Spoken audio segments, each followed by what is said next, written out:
하나님의 말씀 창세기 28장 10절에서 15절입니다.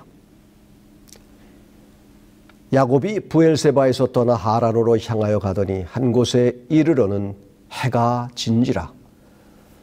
거기서 유숙하려고 그곳에 한 돌을 취하여 베개하고 거기 누워 자더니 꿈에 본즉 사닥다리가 땅 위에 섰는데 그 꼭대기가 하늘에 닿았고 또 본즉 하나님의 사자가 그 위에서 오르락 내리락 하고 또 본즉 여호와께서 그 위에 서서 가라사대 나는 여호와니 너의 조부 아브라함의 하나님이요 이삭의 하나님이라. 너 누운 땅을 내가 너와 네 자손에게 주리니 네 자손이 땅의 티끌같이 되어서 동서남북에 편만할지며 땅의 모든 족속이 너와 네 자손을 인하여 복을 얻으리라. 내가 너와 함께 있어 내가 어디로 가든지 너를 지키며 너를 이끌어 이 땅으로 돌아오게 할지라. 내가 네게 허락한 것을 다 이루기까지 너를 떠나지 아니하리라 하신지라.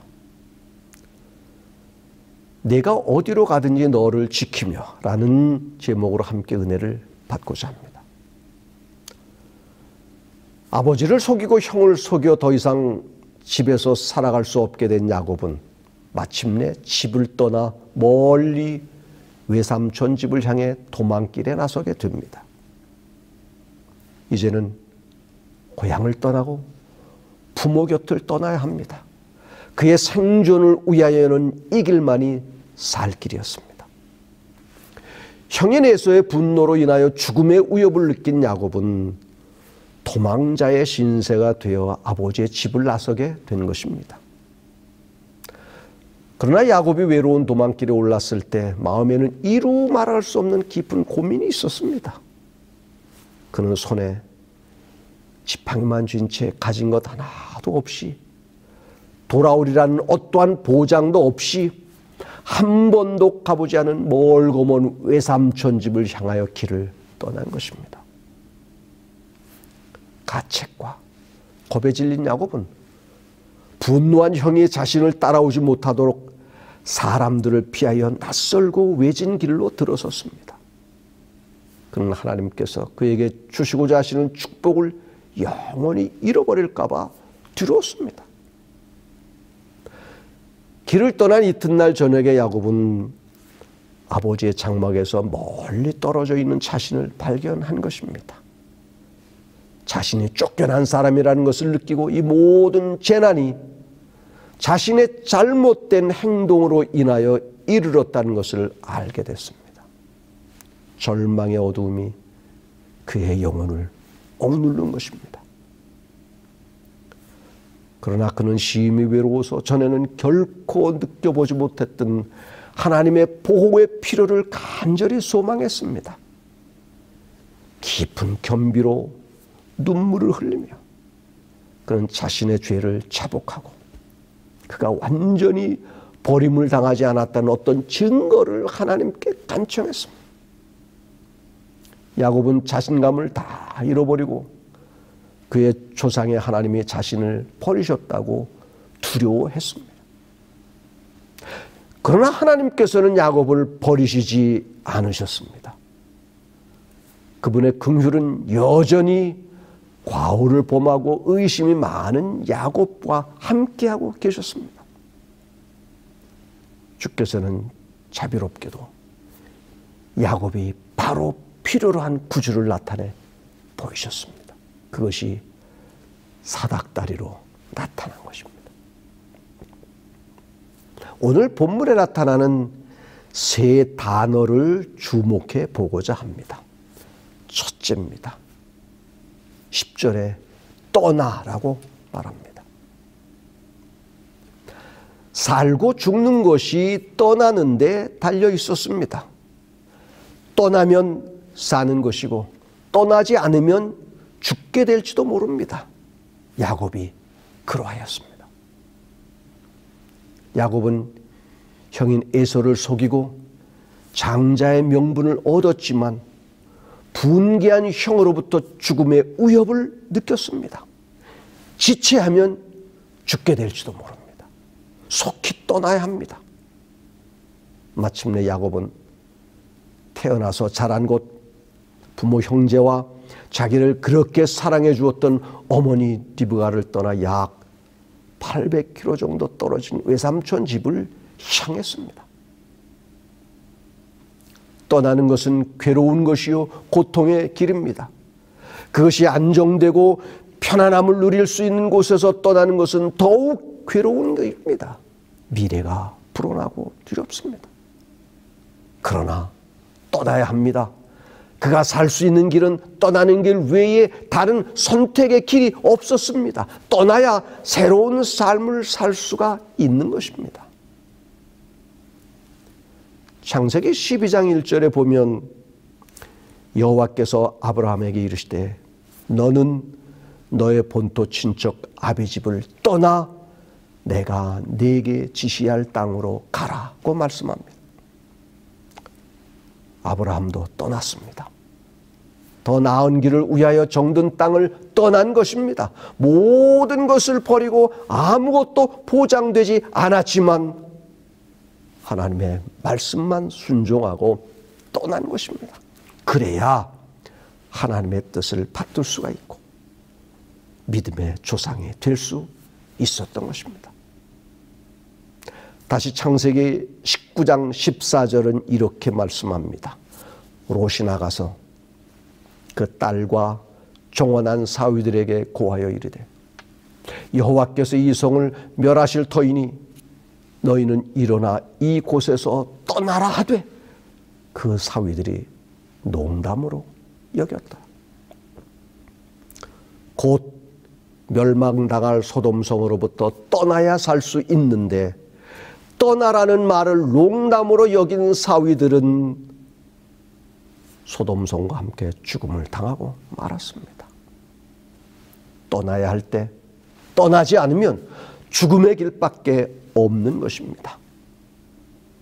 우리도 떠날 때가 있습니다.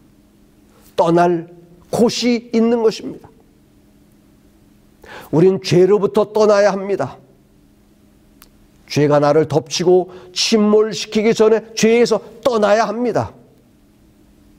여전히 죄 가운데서 우물쭈물 하다가는 죄에 빠져 헤어나오지 못하고 죄 속에서 죽을 수도 있는 것입니다.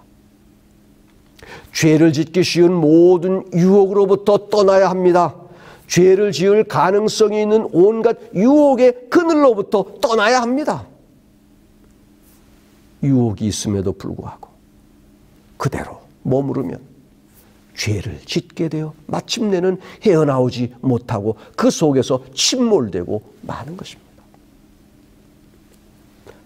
성도로서의 삶을 살아가는데 걸림돌이 되는 여러 죄되고 나쁜 습관들로부터도 떠나야 합니다. 계속해서 머무르면 온전한 성품을 꼴지을 수가 없게 되는 것입니다. 그날 밤 야곱이 밤새도록 씨름하고 있는 동안 사단은 야곱으로 하여금 죄책감에 억눌리게 하므로 그를 낙담시켜 하나님을 굳게 붙잡는 그의 신뢰심을 깨뜨리려 했습니다. 여기 그리스도인의 마음과 품성과 인격 451페이지에는 이렇게 기록합니다. 죄책감을 갈바리의 십자가 밑에 내려놓아야 한다. 이런 죄책감으로 인해 생명과 참된 행복의 샘에는 독이 퍼졌다. 이제 예수께서는 그것을 내게 내려놓아라. 내가 네 죄를 질 것이다. 내가 네게 평화를 주리라. 이는 내가 너를 내 핏값을 주고 샀기 때문이다. 너는 내 것이라. 내 죄책을 내가 제거해 주리라고 하신다. 회개했으면 용서에 대한 확신을 가져야 합니다. 죄책감에서 떠나야 합니다. 죄로부터 떠나야 하는 것입니다. 둘째는 12절에 있습니다. 본즉이라는 말입니다. 본즉. 무엇을 보았느냐가 대단히 중요합니다. 본 그것이 축복이 될 수도 있고 때로 화가 될 수도 있는 것입니다. 야곱은 꿈에 하늘과 닿은 사닥다리를 보았습니다. 놀라운 광경을 본 것입니다. 이전에 그런 것을 본 적이 없었습니다. 부조와 선지자 184페이지엔 이렇게 기록합니다. 그 사닥다리는 하나님께서 정하신 교통의 매개인 예수님을 나타낸다. 만일 그분께서 자신의 공로로 죄가 만든 깊은 구렁에 다리를 놓지 않으셨더라면 섬기는 천사들이 타락한 인류와 교통할 수 없었을 것이다. 그리스도께서는 연약하고 절망적인 인생을 무한하신 능력의 근원과 연결시키신다. 절망 중에서, 외로움 중에서 주님을 본 것입니다. 최고의 것을 본 것입니다. 다른 어떤 것도 필요 없습니다. 주님이면 족한 것입니다. 야곱이 본 하늘을 향한 사닥다리는 인간에게 주시는 큰 소망이었습니다. 이 세상에서 절망하고 좌절한 인생들, 어디를 봐도 사면초가인 불쌍한 백성들에게 유일하게 열려있는 문이 있으니 그것이 바로 하늘문인 것입니다. 우리 그리스도인들이 무슨 일을 만나도 절망하지 아니하고 낙심하지 아니하는 것은 아직도 하늘문이 열려있기 때문입니다. 그 사닥다리 위에 주님이 계신 것입니다. 야곱의 행로를 시작부터 끝까지 지키시고 인도하셨고 양육하실 하나님이 계신 것입니다. 지금 그의 곁에는 사랑하는 부모도 없고 형제도 없습니다.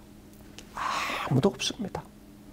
다만 열린 하늘문 위에 계신 주님뿐이었습니다.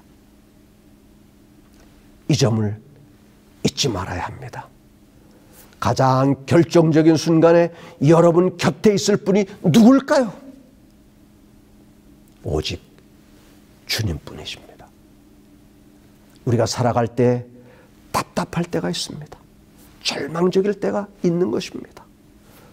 외롭고 비관적일 때가 있습니다. 그럴 때 야곱처럼 사닥다리 위에 계신 주님을 바라보시기를 바랍니다.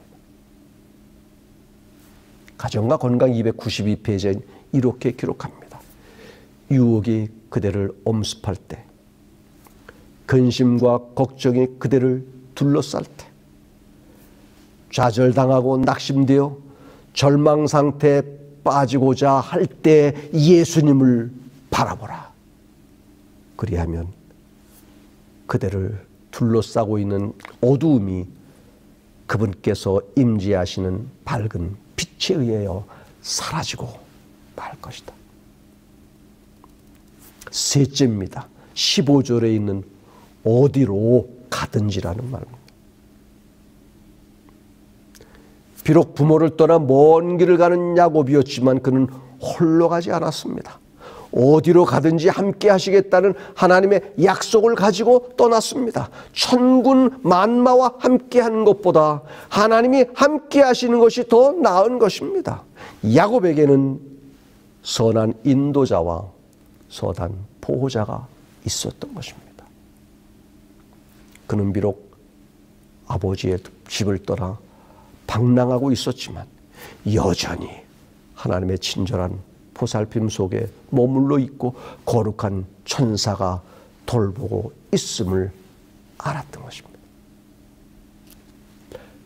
요한 웨슬레가 임종할 때 기력이 쇠하였지만 입을 열고 이렇게 말했습니다. 모든 것 중에 가장 좋은 것은 하나님이 우리와 함께 하신다는 것을 아는 것입니다. 얼마 후에 웨슬레는 다시 미소를 지으며 모든 것 중에 가장 좋은 것은 하나님이 우리와 함께 하신다는 사실이다라고 말하면서 평화롭게 임종했다고 합니다. 하나님은 낮에도 밤에도 항상 순간마다 나와 함께 해주심을 믿으시기를 바랍니다. 1년 365일 하루 24시간 분초마다 함께 해주심을 믿으시기를 바랍니다. 하나님께서 보호해 주시는 사람은 누가 그를 해치려 하든 안전하다는 것을 잊지 마시기를 바랍니다. 만약 우리가 하나님의 사랑 속에 계속 거한다면 우리가 어디를 가든지 안전하고 평안하리라는 것을 기억하시기를 바랍니다. 여기 시편 121편 4절 6절은 이렇게 말씀합니다. 이스라엘을 지키시는 자는 졸지도 아니하고 주무시지도 아니하시리로다. 낮에 해가 너를 상치 아니하며 밤의 달도 너를 해치 아니하리로다. 다시 시편 121편 8절입니다. 여호와께서 너의 출입을 지금부터 영원까지 지키시리로다. 북아프리카에서 그리스도의 학대를 피해 도망하고 있었던 프레드릭 놀란이라는 사람이 있었습니다. 그는 자신을 붙잡으려는 사람들에게 언덕과 골짜기로 쫓기다가 더 이상 숨을 곳도 없게 됐습니다. 그는 지친 나머지 붙잡힐 각오를 하고 한쪽에 있는 동굴로 들어갔습니다. 임박한 죽음을 생각하고 있을 때 갑자기 거미가 나타나서 거미줄을 치고 있는 것을 보게 됐습니다. 몇 분이 안 지나서 그 거미가 동굴 입구에다 멋지게 거미줄을 쳐 놓은 것입니다. 그를 잡으러 쫓아왔던 사람들이 동굴 앞에 도착해서 프레드릭 놀란이 동굴 안에 숨어 있을 것이라고 생각했습니다. 그러나 입구에 쳐 있는 거미줄을 보고서 거미줄이 뜯겨짐이 없이 동굴에 들어간다는 것은 불가능하다고 생각해서 그들은 그냥 돌아갔습니다. 위험해서 구출함을 받고 동굴에 나와서 그는 이렇게 외쳤습니다. 하나님이 계신 곳은 가느다란 거미줄도 두터운 방벽이 되고 하나님이 없는 곳에서는 아무리 두꺼운 방벽도 한갓 거미줄이다. 치료봉사 72페이지에 이렇게 기록합니다. 환경이 친구들을 헤어지게 할 수도 있을 것이다. 넓은 바다에 출렁거리는 물결이 우리와 그들 사이에 가로놓일 수도 있을 것이다. 그러나 어떤 환경도 어떤 거리도 우리를 구주와 분리시킬 수는 없다. 우리가 어디에 있든지 그분께서는 우리 우편에 계셔서 우리로 쓰러지지 않게 해주시고 옹호해 주시고 붙들어 주시고 위로해 주신다. 여호수아 1장 5절입니다. 내가 너를 떠나지 아니하며 버리지 아니하리니 9절 마음을 강하게 하고 담대히 하라. 두려워 말며 놀라지 말라. 내가 어디로 가든지 내 하나님 여호와가 너와 함께 하느니라 하시니라. 떠나야 할 때와 떠나야 할 곳을 잘 아는 지혜를 하나님께 구하시기를 바랍니다. 나로 하여금 주님으로부터 멀어지게 하는 것은 무조건 떠나야 합니다. 하늘에 대한 관심에서 멀어지게 하는 것으로부터 떠나야 합니다. 영적으로 사는 길이라고 생각되거든 어떠한 손해를 감수하더라도 떠나시기를 바랍니다. 세상에 대해서는 눈을 감고 하늘을 향하여는 눈을 뜨시기를 바랍니다. 주님이 보이시기를 바랍니다. 십자가를 보시기를 바랍니다. 하늘을 보며 살아가시기를 바랍니다. 지금도 내 곁에서 나를 인도하시고 보호하시는 주님의 손길을 느끼며 살아가시기를 바랍니다. 어디로 가든지 어떠한 형편에 있든지 언제나 나를 지키시는 주님이 있다는 사실을 믿으시기를 바랍니다. 나 혼자가 아니고 내 곁에는 항상 임마누엘 되시니 주님이 함께 하십니다.